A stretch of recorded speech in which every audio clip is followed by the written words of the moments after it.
नमस्कार, ये आकाशवाणी पटना है। अब आप खालिद रशीद से प्रादेशिक समाचार सुनिए। पहले मुख्य समाचार। देश में अब तक 1,66,00,000 से अधिक लोगों को कोविड का टीका लगाया गया। राज्य में कोविड टीकाकरण की संख्या 6,85,000 के पार। नवादा जिले के नारदीगंज में हथियारबंद अपराधियों ने दक्षिण बिहार ग्रामीण बैंक की शाखा से दिन दहाड़े 14 लाख रुपए लूटे। कर्मचारी भविष्य निधि संगठन ने अपने अंशधारकों के लिए पिछले वर्ष की तरह जमा राशि पर 8.5% ब्याज दर बरकरार रखा। और महान कथाकार फणीश्वर नाथ रेणु को उनकी जन्मशती पर आज श्रद्धापूर्वक याद किया जा रहा है। बुलेटिन की शुरुआत इस संकल्प के साथ।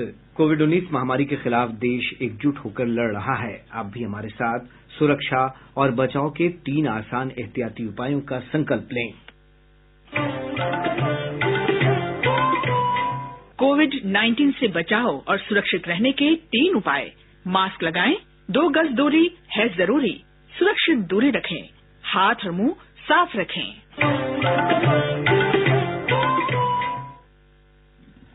अब समाचार विस्तार से। देश में अब तक 1,66,00,000 से अधिक लोगों को कोविड का टीका लगाया जा चुका है। स्वास्थ्य मंत्रालय ने आज बताया कि कल 9,94,452 लोगों को टीके की खुराक दी गई है। इस बीच कल 14,000 से अधिक रोगियों के ठीक होने से कोविड से स्वस्थ होने की दर 97.03% तक पहुंच गई है। मंत्रालय ने कहा है कि अब तक 1,08,26,000 रोगी ठीक हो चुके हैं और 1,73,413 सक्रिय मामले हैं, जो कुल संक्रमित मामलों का 1.55% है। पिछले 24 घंटों के दौरान देश में 17,407 नए मामले सामने आए हैं। राज्य में 6,85,000 से अधिक लोगों को कोविड टीके दिए जा चुके हैं। इनमें 5,80,000 लाभार्थी ऐसे हैं जिन्हें टीके की पहली डोज दी गई है। वहीं 1,05,000 लाभार्थियों को टीके की दूसरी खुराक दी गई है। कोविड का टीका लगवाने वाली वरिष्ठ नागरिक मधु गोपाल ने आकाशवाणी समाचार को बताया कि वे टीकाकरण की प्रक्रिया से पूरी तरह संतुष्ट हैं। उन्होंने बताया कि टीका लगवाने के बाद उन्हें कोई परेशानी नहीं हुई और वे तत्काल अपने सामान्य कामकाज में लग गईं। मैं मार्च महीना में 1 तारीख को वैक्सीनेशन लेने गई थी। मैं ऑनलाइन बुक कराई थी। साकेत मैक्स हॉस्पिटल में मेरी वैक्सीनेशन थी। वहाँ बहुत ही अनुशासन से काम चल रहा था। 3 कमरे थे, एक में ऑब्जर्वेशन, एक में वैक्सीनेशन एंड 3rd रूम में ऑब्जर्वेशन के लिए लोग बैठे हुए थे। सारे लोग सेवा भाव से काम में जुड़े हुए थे। उनकी मनोभावना से मेरी उनके लिए श्रद्धा बढ़ती चली गई। मैं बहुत खुश हूँ इस वैक्सीनेशन प्रक्रिया। मैं पूरी तरह से स्वस्थ थी, कोई रकम की तकलीफ मेरे को नहीं महसूस हुई थी। आकाशवाणी से बातचीत में सफदरजंग अस्पताल में यूरोलॉजी विभाग के अध्यक्ष डॉक्टर अनूप कुमार ने बताया कि पहले से ही किसी बीमारी से ग्रस्त मरीजों के लिए टीका जरूरी है। फेज 3 ट्रायल एक इम्पोर्टेंट ट्रायल होता है, इसलिए ये फर्स्ट बताया गया था मिनिस्ट्री के द्वारा, जिसे इमरजेंसी अप्रूवल दिया गया है। और ये देखते हुए कि कोविड जो पैंडेमिक भारत में चल रहा है उसमें हमें इसकी जरूरत है, इसलिए इसको इमरजेंसी अप्रूवल दिया गया था। अब जब ये तीसरा फेज का ट्रायल आ चुका है और जिसमें अराउंड 27,000 टोटल जो है पार्टिसिपेंट्स थे 18 ईयर्स अबव, और उसमें देखा गया कि 80% से ज्यादा एफिकेसी देखी गई और सेफ्टी भी देखी गई। तो अब ये बिल्कुल जो है प्रमाणित हो जाता है कि ये वैक्सीन जो है बहुत सेफ है और इसकी एफिकेसी जो बाहर की वैक्सीन है, फाइजर है, मॉडर्ना है, उन वैक्सीन के बिल्कुल कंपेरेबल है। और हम जानते हैं कॉस्ट तो इसकी बहुत ही कम है। तो जो हम स्टोरेज कंडीशंस हैं वो बहुत ही फेवरेबल है इंडिया के हिसाब से। स्वदेश में निर्मित कोविड-19 वैक्सीन तीसरे चरण के परीक्षण में 81% कारगर साबित हुई है। इस परीक्षण में 21 स्थानों से 25,800 लोगों ने भाग लिया। यह टीका भारत बायोटेक ने भारतीय चिकित्सा अनुसंधान परिषद ICMR के सहयोग से विकसित किया है। नवादा जिले के नारदीगंज थाना क्षेत्र अंतर्गत बस्ती बिगहा में हथियारबंद अपराधियों ने आज दिन दहाड़े दक्षिण बिहार ग्रामीण बैंक की शाखा से 14 लाख रुपए लूट लिए। बैंक की सहायक प्रबंधक अनीता कुमारी ने बताया कि 6 की संख्या में नकाबपोश अपराधियों ने पिस्तौल का भय दिखाकर इस घटना को अंजाम दिया। पुलिस अधीक्षक धूरत सायली ने बताया कि अपराधियों की पहचान कर छापेमारी की कार्रवाई की जा रही है। केंद्रीय भविष्य निधि संगठन के अंशधारकों को पिछले साल की तरह जमा राशि पर 8.5% ब्याज मिलेगा। संगठन के केंद्रीय न्यासी मंडल की बैठक में आज ये फैसला किया गया। वर्तमान में कर्मचारी भविष्य संगठन के पास 19 करोड़ 34 लाख अंशधारकों के जमा खाते हैं। मुजफ्फरपुर बालिका गृह यौन शोषण कांड के मुख्य दोषी ब्रजेश ठाकुर की एक और संपत्ति को प्रवर्तन निदेशालय ने अपने कब्जे में ले लिया है। प्राप्त जानकारी के अनुसार ईडी की टीम ने दिल्ली के पालम में बने एक 3 मंजिला मकान को जब्त कर लिया। ये मकान उसके एक पारिवारिक सदस्य के नाम पर है। ईडी पूर्व में भी ब्रजेश ठाकुर की कई संपत्तियों को जब्त कर चुकी है। राज्य निर्वाचन आयोग प्रदेश में 10 चरणों में पंचायत चुनाव कराने की योजना पर विचार कर रहा है। आयोग के सचिव योगेंद्र राम ने बताया कि इस संबंध में प्रस्तावित कार्यक्रम सभी जिला निर्वाचन अधिकारियों को भेज दिए गए हैं। पहले से 8वें चरण तक हर प्रमंडल के एक जिले में, जबकि 9वें और 10वें चरण में हर प्रमंडल में एक से अधिक जिले में चुनाव होना प्रस्तावित है। श्रम संसाधन मंत्री जीवेश मिश्रा ने कहा है कि 20 लाख युवाओं को रोजगार देने का लक्ष्य प्राप्त करने के लिए सरकार तेजी से कार्य कर रही है। श्री मिश्रा ने विधानसभा में एक प्रश्न के जवाब में कहा कि राज्य के हर जिले में मेगा स्किल सेंटर खोला जाएगा। उन्होंने सदन को बताया कि फिलहाल राज्य में 128 ITI कार्य कर रहे हैं, इनकी संख्या भी बढ़ाई जाएगी। वन और पर्यावरण मंत्री नीरज कुमार सिंह बबलू ने कहा है कि नीलगाय से फसलों को हो रहे नुकसान को लेकर सरकार गंभीर है। विधान परिषद में एक प्रश्न का उत्तर देते हुए उन्होंने कहा कि 1 साल के भीतर नीलगाय के कारण उत्पन्न समस्या से निजात दिलाने के लिए कार्य योजना बनाई जा रही है। प्रादेशिक समाचार आप आकाशवाणी पटना से सुन रहे हैं। साहित्य जगत आज कालजयी कथाकार फणीश्वर नाथ रेणु की जन्मशती मना रहा है। रेणु का जन्म आज ही के दिन वर्ष 1921 में अररिया के औराही हिंगना में हुआ था। ग्रामीण जीवन के सामाजिक पहलुओं के बारे में एक आंचलिक कथाकार के रूप में जो उन्होंने रचा वो दुर्लभ है।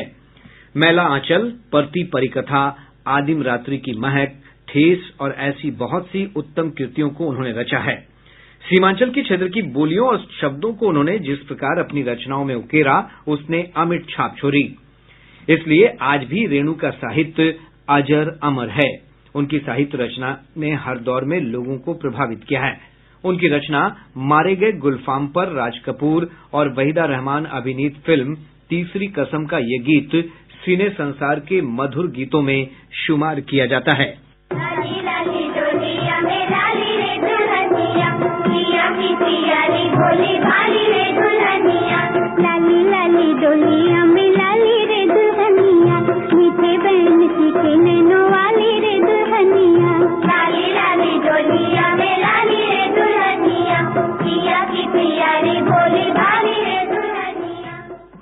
फणीश्वर नाथ रेणु के पुत्र दक्षिणेश्वर प्रसाद राय ने आकाशवाणी से बातचीत में कहा कि उनके पिता ने साहित्य साधना के माध्यम से सामाजिक विकृतियों और समस्याओं को उजागर किया।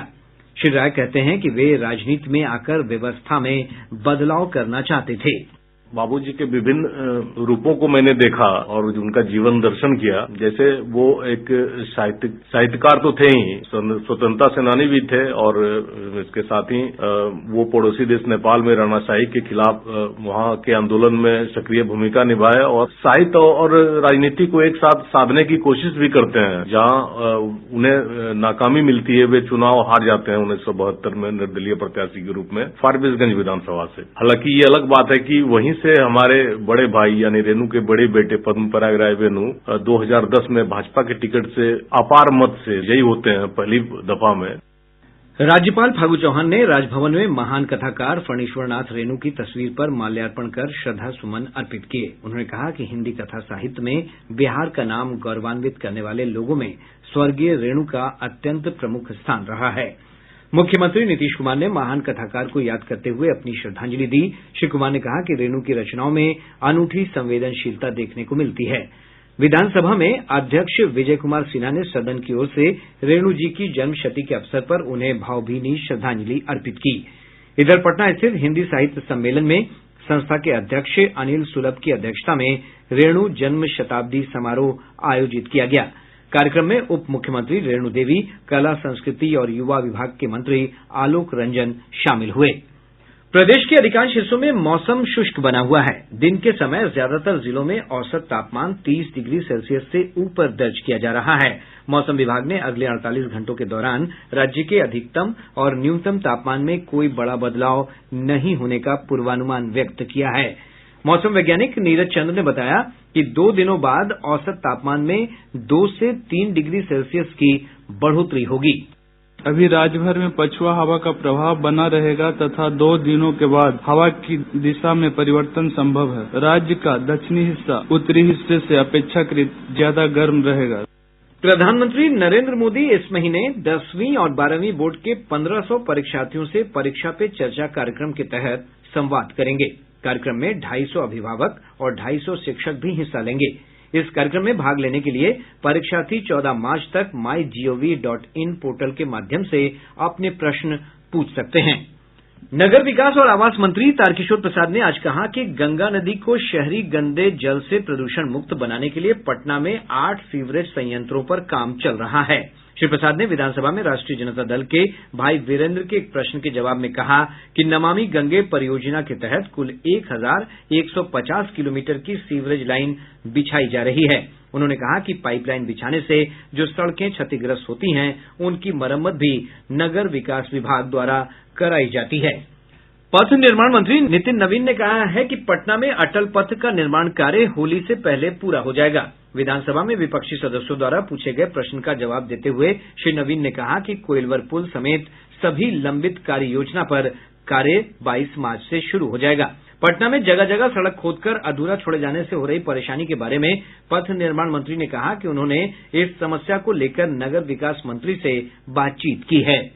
औरंगाबाद और सासाराम में इस वर्ष सितंबर महीने से पाइपलाइन से रसोई गैस की आपूर्ति की जाएगी। इसकी घोषणा इंडियन ऑयल कॉरपोरेशन के निदेशक एसके शर्मा और सांसद सुशील कुमार सिंह ने आज एक संवाददाता सम्मेलन में की। कटिहार स्टेशन पर सेना भर्ती में भाग लेने आए अभ्यर्थियों ने आज जमकर हंगामा किया। उग्र अभ्यर्थियों के हंगामे के कारण राजधानी एक्सप्रेस, जोगबनी कोलकाता एक्सप्रेस सहित 6 ट्रेनों को 2 घंटे से अधिक देर तक स्टेशन पर रोक कर रखना पड़ा। बाद में बल प्रयोग कर प्रदर्शनकारियों को हटाया गया। कई परीक्षार्थियों को हिरासत में भी लिया गया है। प्रदर्शन कर रहे परीक्षार्थियों ने बताया कि बेगूसराय से वे लोग परीक्षा देकर आए थे, लेकिन स्टेशन पर कोई व्यवस्था नहीं थी।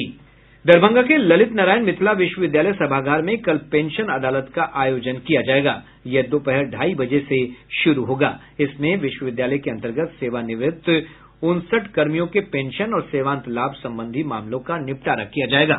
और अब अंत में मुख्य समाचार एक बार फिर। देश में अब तक 1,66,00,000 लाख से अधिक लोगों को कोविड का टीका लगाया गया।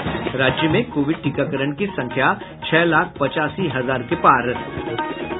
नवादा जिले के नारदीगंज में हथियारबंद अपराधियों ने दक्षिण बिहार ग्रामीण बैंक की शाखा से दिन दहाड़े 14 लाख रुपए लूटे। कर्मचारी भविष्य निधि संगठन ने अपने अंशधारकों के लिए पिछले वर्ष की तरह जमा राशि पर 8.5% ब्याज दर बरकरार रखा। और महान कथाकार फणीश्वर नाथ रेणु को उनकी जन्मशती पर आज श्रद्धापूर्वक याद किया जा रहा है। इसके साथ ही आकाशवाणी पटना से प्रसारित प्रादेशिक समाचार का ये अंक समाप्त हुआ। कोविड-19 से बचाव और सुरक्षित रहने के 3 उपाय। मास्क लगाएं, 2 गज दूरी है जरूरी, सुरक्षित दूरी रखें, हाथ और मुंह साफ रखें।